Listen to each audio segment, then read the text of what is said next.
সবুজ পাহাড়ের বুক চিরে চোখ ধাঁধানো বাগানবাড়ি, মাছের ঘের আর গরুর খামার। বান্দরবান সদর উপজেলার সোয়ালক ইউনিয়ন এবং লামার ডলুছড়ি মৌজায় নামে বেনামে গড়ে উঠেছে সাবেক আইজিপি বেনজির আহমেদ ও তার পরিবারের এই বিশাল সাম্রাজ্য। পার্বত্য এলাকায় স্থায়ী বাসিন্দা ছাড়া জমি ক্রয়ের আইনি নিষেধাজ্ঞা থাকায় রেজিস্ট্রি ছাড়াই নোটারি পাবলিকের মাধ্যমে কেনা হয়েছে শত একরের এই পাহাড়ি জমি। বাগান টাগান তারা এসপি সাহেব কিনিয়ে সংগ্রহ করে চলে গেছে। অনেক গ্রামে পাড়া লোক তারা জোরপূর্ব করে নিয়েছে।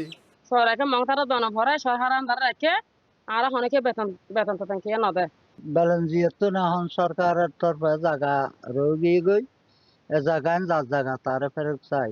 2016 সালে ঢাকা মেট্রোপলিটন পুলিশ কমিশনার থাকা অবস্থায় এখানে জমি কেনা শুরু করেন বেনজির। স্থানীয় এক আওয়ামী লীগ নেতাকে দেখভালের দায়িত্ব দিয়ে গড়ে তোলেন আলিশান রিসোর্ট। বাগানে যাওয়ার জন্য বানানো হয় বিশেষ রাস্তা, নেওয়া হয় বিদ্যুৎ সংযোগও। ওইখানে খামারগুলো আছে, গরুর খামার আছে, ওইখানে বাগান করছি, লেমু, আম, কাঠল।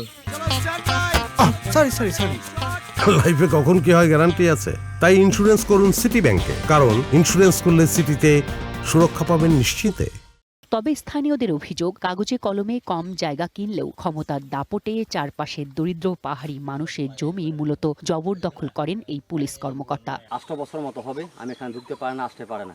ওই জমিগুলো আমার জায়গা, জানকে ভয় করে আমরা এখানে আসতে পারে না। যে ঢুকে সিসি ক্যামেরা ফিট করা আছে, ধরা পড়লে তাকে চোর বানিয়ে আমাদেরকে হয়রানি করবে থানাতে গিয়ে নিয়ে। দুদকের অনুসন্ধানে বেনজিরের বিপুল অবৈধ সম্পদের তথ্য সামনে এলে আদালতের নির্দেশে 2024 সালের 4 জুলাই এই সম্পত্তি ক্রয় করে বান্দরবান জেলা প্রশাসন। বর্তমানে এটি সম্পূর্ণ সরকারি নিয়ন্ত্রণে রয়েছে। আদালত তার সম্পত্তি এটা জেলা প্রশাসকের রিসিভার নিয়োগ করে সম্পত্তিটি ব্যবস্থাপনার দায়িত্ব প্রদান করে। তখন থেকেই বেনজিরের সেই সম্পত্তিটি সরকারের নিয়ন্ত্রণে রয়েছে। ইন্টারপোলের জালে বেনজির আহমেদ গ্রেপ্তার হওয়ার পর আতঙ্ক কেটেছে সোয়ালকের সাধারণ মানুষের। তাদের দাবি, প্রশাসন যেন দ্রুত তদন্ত করে বেনজিরের গ্রাস করা জমি প্রকৃত মালিকদের কাছে ফিরিয়ে দেওয়ার